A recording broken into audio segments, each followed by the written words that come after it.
Have you ever wanted to wake up one day and feel completely unbothered? Not in the cold, disconnected way, but in a deeply grounded, unshakable sense of peace. Imagine walking through betrayal, criticism, rejection, and still feeling centered. Not because you've hardened, but because you've awakened. What if I told you the real reason we suffer is not because of what others do, but because of what we still haven't resolved inside? Let's break something open today, something real. Because chances are, you're tired. Tired of pretending you're okay. Tired of playing roles that never quite fit. Tired of hoping people won't hurt you, only to be wounded by the silence, the words, the absence. So let's begin with one uncomfortable truth. You are not suffering because of them. You are suffering because of you, but not in the way you think. You've been taught to defend yourself, to guard your heart, to keep your emotions in check. But no one told you that the more you protect yourself from pain, the more pain takes control. See, the moment you try to avoid discomfort, you hand over your power. Because now, every word, every look, every disappointment becomes a weapon. You're not free, you're reactive. This isn't a flaw. It's what most people live through every day. But here's the difference. Some people live unconsciously, blaming the world. And others, very few, wake up. They realize the true battlefield isn't out there. It's inside. You think you're hurt because of what someone said or what they did, but that's not what really stings.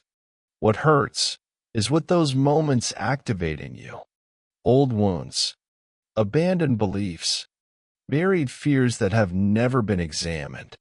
You see, if a wound wasn't already there, nothing could touch it. That harsh comment? It echoes in a place inside you that still doubts your worth. That silence? It mirrors a fear of being forgotten. You're not reacting to the present. You're reliving the past. And here's the hard part, the thing your ego doesn't want to hear. You are still trying to control how the world treats you. You think if you're kind enough, smart enough, strong enough, no one will hurt you. But life doesn't work that way. People will disappoint you. They will misunderstand you. They will leave. And the more you resist this truth, the more exhausted you become. Because control is an illusion. And clinging to that illusion keeps you trapped in suffering. Want to know when your healing begins? The moment you stop asking the world to change. The moment you stop expecting anyone to rescue you from your own pain. Freedom doesn't come from controlling the external. It comes from mastering the internal.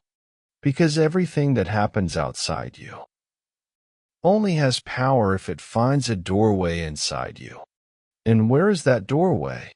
In the parts of yourself you've ignored. The parts you've judged. The parts you've tried to bury. This is where the unconscious lives. It's not some vague mystery. It's the archive of every emotion you've silenced, every truth you've avoided, every need you've denied.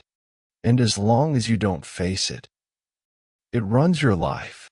Not because you're weak, but because you're unaware.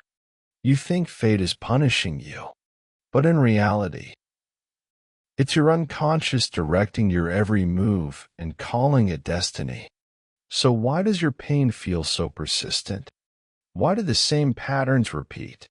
Because you tried to fix yourself without understanding yourself. You judge your sadness. You numb your anger. You shame your fear. But what you resist persists. The unconscious doesn't disappear just because you ignore it. It just finds sneakier ways to get your attention. In relationships. In panic attacks. In the sudden weight of emptiness at 2 a.m. It whispers. It shouts. It repeats. Until you listen. Let me be clear. This isn't about blaming yourself for your pain. It's about reclaiming yourself through your pain. You don't need more toughness. You need more truth. And that truth is this: your suffering isn't a sign of weakness. It's a signal that something inside you is ready to transform. But that transformation doesn't come from avoiding. It comes from inviting. What if, instead of running from your sadness, you sat with it? What if, instead of silencing your rage, you listened to what it's protecting? When you finally turn toward what hurts, you stop being its prisoner. This is what awakening feels like. Not some magical enlightenment, but a slow, raw, powerful return to yourself. Most people confuse numbness with strength. They say, "I don't care anymore." But deep down, they do. They're just exhausted. They've built walls, worn masks, played roles. They've forgotten who they were before the performance began. Real strength isn't being unaffected. It's being unaffected by what no longer controls you. It's knowing your triggers and choosing not to be ruled by them. Carl Jung called this process individuation, the integration of the self. It's not about becoming perfect. It's about becoming whole. You don't need to fix your flaws.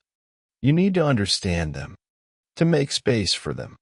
Because once something is integrated, it no longer controls you from the shadows. And here's a beautiful paradox. The more you embrace your pain, the less it defines you. The more you accept your darkness, the more light you have to offer. Why? Because clarity is more powerful than armor. When you are clear on who you are, the world no longer gets to decide your worth. You're no longer playing defense. You're standing in presence. But this depth comes with a price. You may feel distant from those who still live on the surface. You may outgrow spaces where you once fit. And you may walk alone for a while. But that solitude, it's not loneliness. It's freedom. Because now you're no longer hiding in the crowd. You're finally meeting yourself. And that meeting, that sacred reconnection, is the beginning of everything. So what shields you from life's pain? Not avoidance, not control, not perfection, but awareness. Awareness is the only immunity you'll ever need. Because when you understand your own wounds, no one else can use them against you. You'll still feel, but you won't collapse. You'll still cry, but you won't drown. This is emotional sovereignty. So ask yourself now, not with fear, but with honesty. What am I still running from? What pain am I still blaming on others?